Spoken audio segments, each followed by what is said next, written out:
우리는 한때 이 지구가 우주의 중심인 줄만 알았습니다. 밤하늘에 반짝이는 모든 것이 이 지구를 중심으로 움직인다고 생각했죠. 밝게 빛나는 태양이 이 우주의 중심이라고 생각했던 때도 있습니다.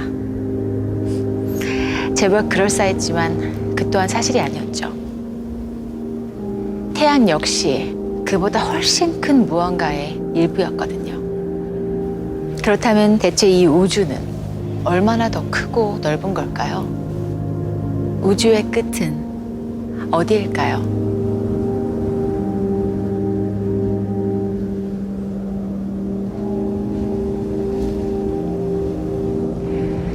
이곳은 이 지구에서 가장 높은 곳, 에베레스트 산 정상입니다. 세계의 지붕이라고 불리지만 사실 아주 작은 언덕에 불과하죠.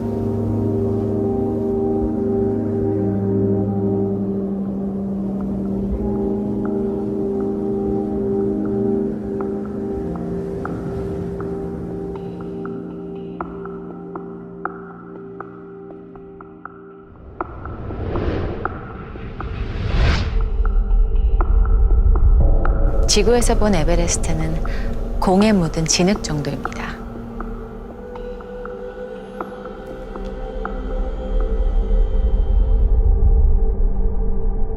목성입니다. 태양계에서 가장 큰 행성입니다. 부피가 지구의 1300배나 되지만 그래봤자 태양 주위를 도는 행성에 불과하죠.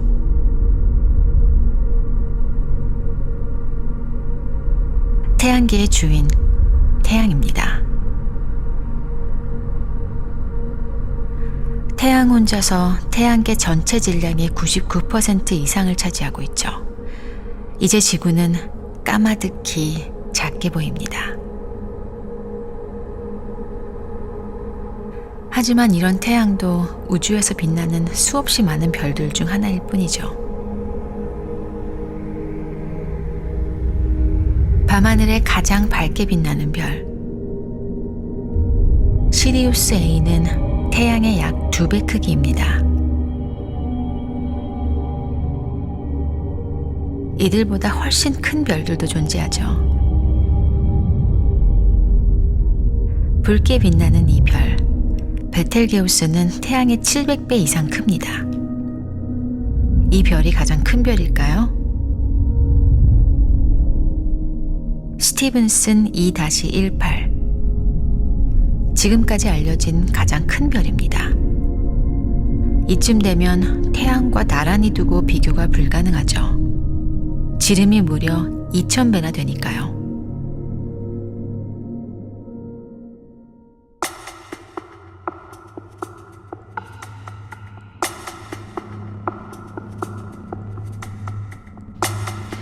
하지만 아무리 큰 별이라 할지라도 그보다 훨씬 더 거대한 존재가 있죠. 우리가 아는 가장 큰 블랙홀입니다.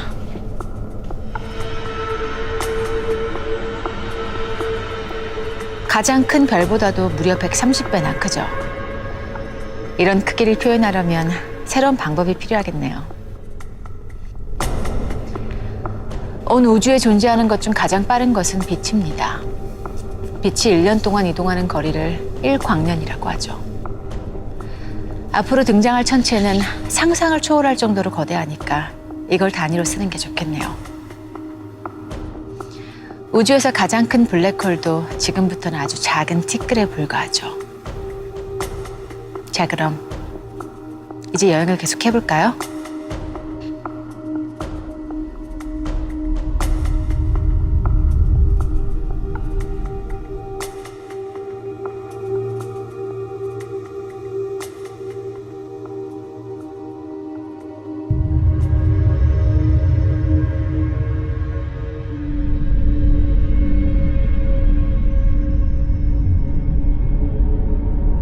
이것은 태양계 바깥쪽에 먼지와 얼음이 뭉쳐진 덩어리, 오르트 구름입니다. 엄청나게 거대하지만 그보다 몇 배는 더 큰 우주 구름이 있죠. 창조의 기둥, 성간가스와 먼지 덩어리입니다. 이 가스와 먼지 속에서 새로운 별이 탄생하기 때문에 창조의 기둥이라고 불리는 거죠. 하지만 별을 만들어내고 있는 이 먼지 구름도 별의 집합, 성단에 비하면 크다고 할 수 없습니다.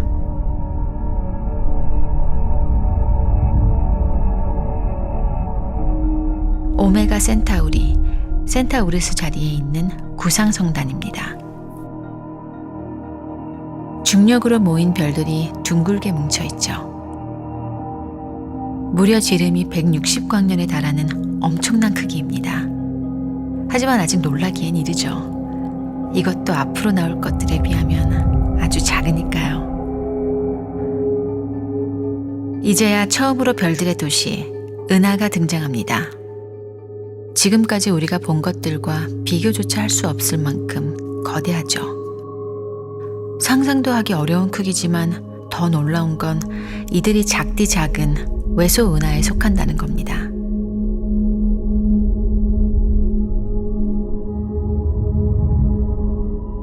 처녀자리의 은하입니다.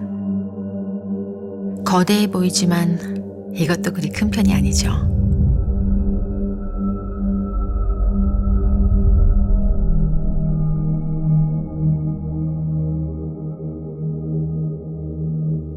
그리고 마침내 여기까지 왔습니다.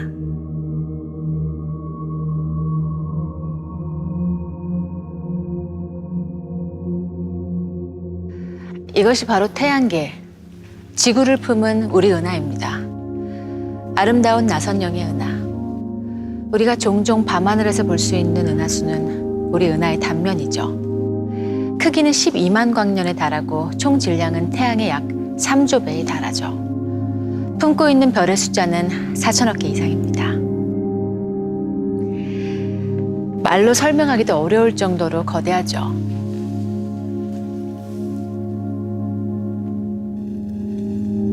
그렇다면 이 우주에서 우리 은하가 가장 거대한 구조일까요? 아니요, 전혀 그렇지 않습니다.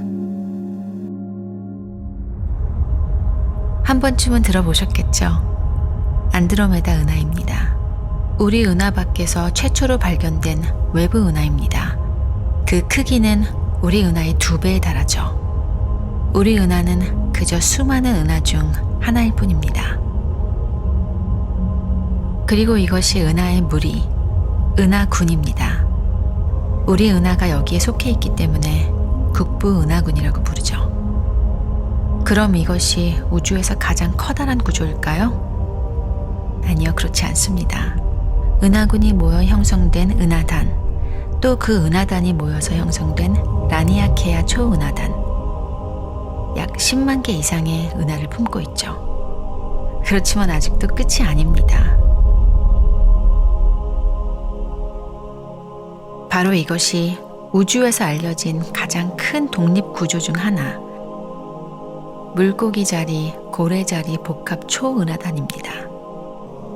라니아케아 초은하단의 2배 크기죠. 자, 이제 거의 다 왔습니다.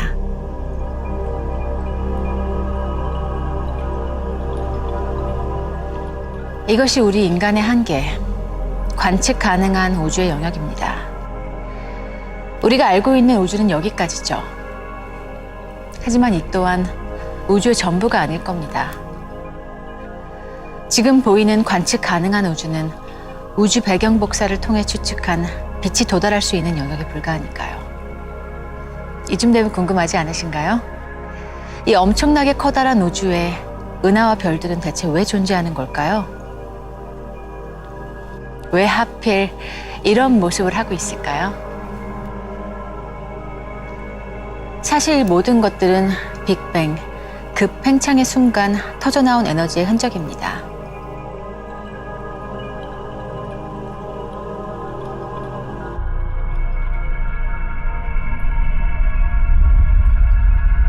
우주 배경 복사, 푸르고 붉은색의 차이는 에너지 밀도의 차이입니다. 그리 큰 차이는 아니죠. 10만 분의 1 정도니까요. 처음에는 무시해도 될 정도였을지도 모르죠. 하지만 이 작은 차이가 138억 년이 흐른 뒤에는 어떻게 될까요?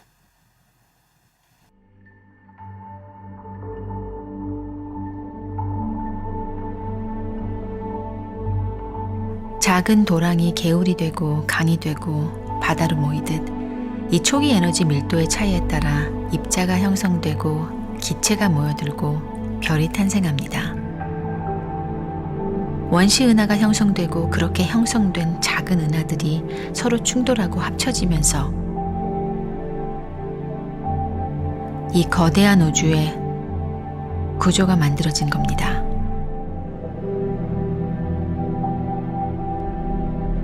작은 씨앗이 커다란 나무가 되듯 시작은 미약했지만 그 끝은 놀랍도록 창대합니다.